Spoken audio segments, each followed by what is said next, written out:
अस्सलाम वालेकुम नाज़रीन, मैं हूं जरशीद। आप देख रहे हैं प्रोग्राम हक़ाइक़ और हमारे साथ मौजूद हैं सियासी तज्ज़ियाकार इशफ़ाक़ अब्बासी साहब। अस्सलाम वालेकुम अब्बास साहब। वालेकुम सलाम। भाई साहब, जनरल कमर जावेद बाजवा ने अपनी आखिरी तकरीर में कुछ ऐसी सियासी बातें की जिनकी वजह से बहस तनाज़ात ने जन्म लिया है, जिससे सियासी पार्टियों को तहफ़्फ़ुज़ात हैं। आप क्या समझते हैं कि जनरल कमर जावेद बाजवा को ऐसी सियासी बातें करनी चाहिए थी? लेकिन जनरल साहब ने जो आखिरी तकरीर की है, शोधा की एक तकरीब उन्होंने मुनक़्क़द की थी, उसमें उन्होंने बातें की अच्छी की हैं। शुरू में उन्होंने अच्छा शुरुआत अच्छी की, बहुत चीज़ें उन्होंने पाक फ़ौज की बयान की कि हमने ये पाक फ़ौज ने किया, ये ऑपरेशन किए दहशतगर्दी के ख़िलाफ़ जो ख़ारजा पॉलिसी है। उसके बाद ममालिक जो बैरून ममालिक ताल्लुकात सऊदीया से, चाइना से, दुबई से, कतर से, इन सब के से ताल्लुकात के बारे में बातें की, अच्छी की वो। लेकिन आखिरी जो 4-5 मिनट जो बाजवा साहब ने बातें की ना, उस पर काफ़ी पार्टियों को तहफ़्फ़ुज़ात हैं, सियासी लोगों को तहफ़्फ़ुज़ात हैं कि ये बाजवा साहब को ये बातें नहीं करनी चाहिए थी। वो अपनी अभी आखिरी आपकी 2-3 दिन रह गए हैं और आपने एक नया तनाज़ा खड़ा कर दिया।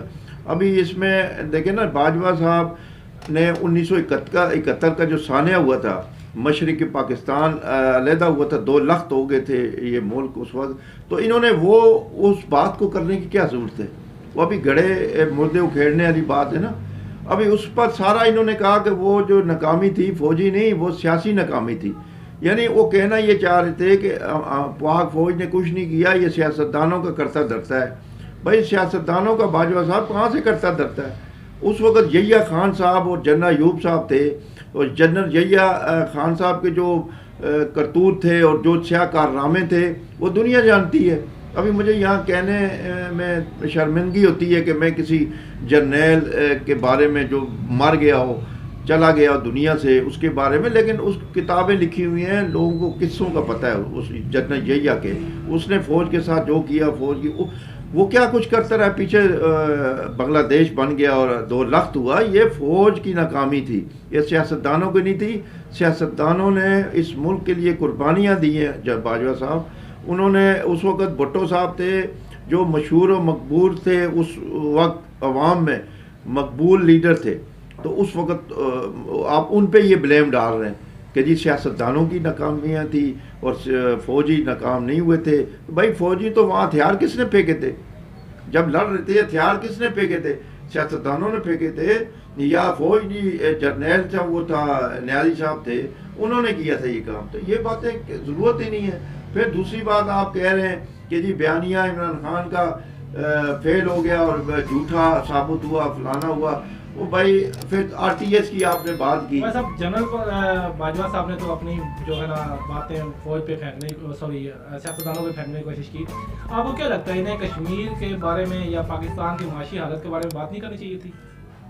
देखिए, बहुत आपने अच्छी बात की है कि उनको कश्मीर के मुतालिक बात करनी चाहिए थी। कश्मीर में उन्होंने एक लफ्ज़ नहीं कहा। फिर पाकिस्तान की मुआशी हालत पे बात करनी चाहिए थी। जो मुआशी हालत आजकल है, जो हिजान पैदा हुआ है, जो अवाम भुगत रहे हैं, कोई सियासतदान नहीं भुगत रहा, कोई जर्नैल नहीं भुगत रहे, कोई ब्यूरोक्रेसी नहीं भुगत रही, अवाम बेचारे भुगत रहे हैं। ये महंगाई, बेरोज़गारी, कोई खुदकुशियाँ कर रही है, कोई बेचारे कसम परसी की ज़िंदगी गुजार रहे हैं। 25-30 हज़ार में यहाँ कहाँ गुजारा हो रहा है इस महंगाई। लेकिन ये सब कुछ किस तरह हुआ, क्या हुआ? ये सब कुछ करता धरता बाजवा साहब, ये जो है ना जर्नैल है, ये है ना, इन्होंने ही नवाज शरीफ की एक चलती हुकूमत को, उसको अच्छा भली चल रहा, सब कुछ स्मूथली चल रहा था। इन्होंने वहाँ से शुरुआत की पनामा में। पनामा में नवाज शरीफ का नाम भी नहीं था, लेकिन उसका उन्होंने एहतसाब शुरू कर दिया। 450 बंदों का इन्होंने कहा था कि हम एहतसाब करेंगे। अभी खान साहब जो हैं, उनको यहाँ लाया कौन था भाई इक़्तिदार में? आज आप कह रहे हैं कि जी बयानिया उसका फ्लॉप हो गया, ये हो गया। भाई उनको, खान साहब को आप लेके आए अपने कंधे पे बिठा के। नवाज शरीफ को आपने एहतसाब करके एक बेटे से तनख्वाह ना लेने पे नाइल किया। तो उसके बाद से बाजवा साहब 6 साल एक्सटेंशन भी ली खान साहब से। इनको नामजद अमजद साहब किया नवाज शरीफ ने 2016 में, ठीक है, लाए, आर्मी चीफ बनाया। उसके बाद चलते रहे, फिर नवाज शरीफ को हटाया, फिर इमरान खान को लाए, ये इमरान खान को ला के उनसे एक्सटेंशन ली, फिर जब उनसे ले लिया काम, अब फिर उसको हटा के अब दूसरा शहबाज शरीफ को ले आए। तो माजरत के साथ बाजवा साहब, आपने 6 साल लगाए, 6 साल आपने लगाए इस मुल्क में पाक फौज के सरबराह हैं, जबकि जो अवामी नुमाइंदे हैं, जो अवाम की वोट लेके आते हैं, 6 सालों में ये बताएं कितने वज़ीर-ए-आज़म चेंज हुए? उनमें वही मैं बताने लगा हूँ कि 6 सालों में इन्होंने 4 वज़ीर-ए-आज़म तब्दील कर दिए हैं।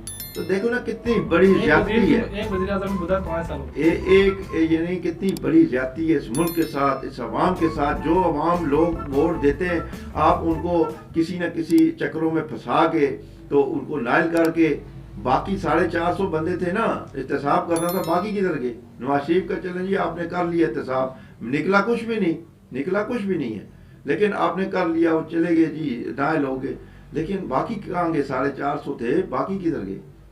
लेकिन नहीं, सिर्फ ये एक ज्यादती एक होती है ना, इंतकामी कार्रवाई कि भाई इसको निकालना है किसी तरह। तो लाया भी तो नवाज शरीफ साहब नहीं था ना। देखिए ना, खान साहब जो इमरान खान जो ये जो करप्शन चोर डाकू जो करते रहे ना, खान साहब ने खुद कहा कि मुझे इन्होंने जर्नैलों ने करप्शन की फाइलें दिखाई कि भाई ये नवाज शरीफ ने करप्शन की है, ये शहबाज शरीफ, ये शरीफ खानदान ने, ये जरदारी साहब, और फिर मैंने ये बयानिया बनाया कि भाई ये करप्ट लोग हैं।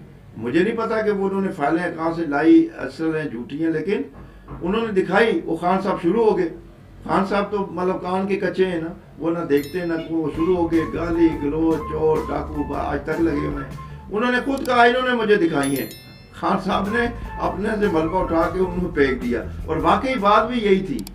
फिर इन बाजवा साहब अपने आप को ना अभी आखिरी तकरीर में साफ सुथरा करके उसने ये किया, हमने अच्छा किया, उन्होंने ये किया, ये सारी बातें उनमें डाल रहे हैं। खुद नेक परवीन बन के निकलने के चक्रों में बाजवा साहब जो खान साहब है उनको आप लाएं। आरटीएस बंद किया, नवाज शरीफ की हुकूमत, नवाज शरीफ जीत रहा था, उसकी पार्टी जीत रही थी, आपने आरटीएस बंद करवा के और उसको हरा के पंजाब में जहांगीर तरीन के हेलीकॉप्टरों में बिठा के लोग आज़ाद उम्मीदवारों को, आप सब पाक वो जर्नैलों की सपोर्ट हासिल थी, वो पंजाब में भी उनकी हुकूमत बनाई, ठीक है। इनके खिलाफ मुकदमात ये वो सारे झूठे किसने बनाए? ये आपका पीछे हाथ था ना। तो आज आप बड़े साफ सुथरे को निकल रहे हैं। जो आज मुआशी हालात है ना इस मुल्क के, उसकी जिम्मेदार बाजवा साहब आप हैं। आप ये नहीं कह सकते कि मैं नहीं हूँ।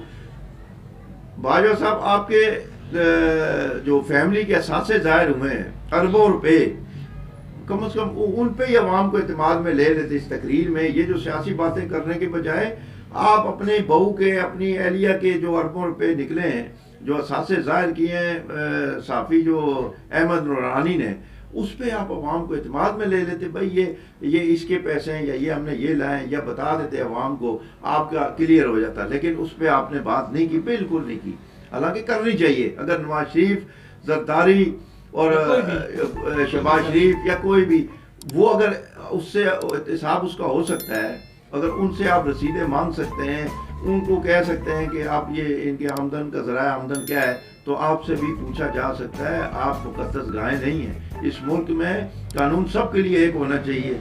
ये नहीं है कि जर्नैलों के लिए और, जजों के लिए और जो आम लोगों के लिए और सियासतदानों को आप जेलों में भी डालते हैं। सियासतदानों को यानी मीडिया ट्रायल होता है, करप्ट डाकू चोर, फिर जिला वतन भी वही होते हैं, फिर वो फांसियाँ भी वही चढ़ते हैं, और बदनामी भी उन्हीं के हिस्से में आती है।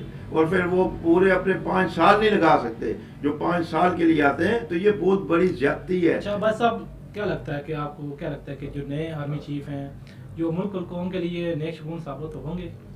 जी बिल्कुल। वो उनके जो नए आर्मी चीफ हैं आसम मुनीर साहब, वो कोई यही पता लगा है ये पिंडी से ही है, डेरी हसन से ही। हाफिज भी है, हाफिज है, 38 साल के मेरे ख्याल उम्र में ये उसमें उन्होंने कुरान भी किया माशाल्लाह। बड़ी नेक शगुन है ये मुल्क और कौम के लिए।